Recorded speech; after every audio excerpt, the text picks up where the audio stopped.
Welcome to our channel. Today we how to withdraw from Figshare to your local storage safely step by step clearly. Begin by launching your preferred web browser. Navigate to the Figshare website. Log into your Figshare account using your credentials. Once logged in, locate the item you wish to download. You can use the search bar or browse through your collections. Select the item to open its details page. Look for the download button, often indicated by a downward arrow. Click on the download button to initiate the download process. A prompt may appear asking for confirmation to download the file.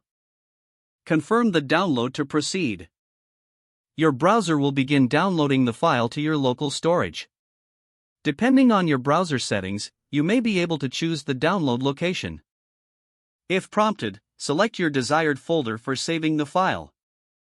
Once the download is complete, navigate to the folder where the file was saved. Verify the file is present by opening the folder. Ensure the file has been downloaded successfully by opening it. If there are any issues, you may need to repeat the download process. To keep your files organized, consider renaming the downloaded file if necessary.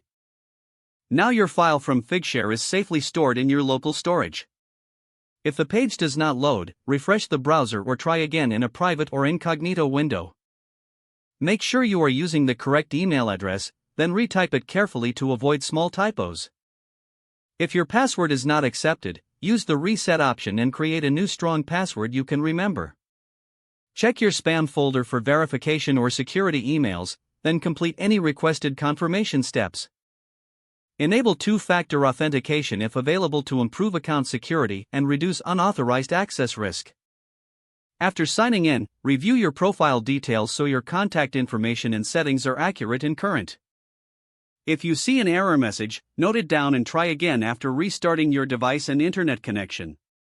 Log out when you finish, especially on shared devices, to keep your account and payment information secure. If the page does not load, refresh the browser or try again in a private or incognito window. Don't forget to like this video and subscribe to our channel for more step-by-step tech guides.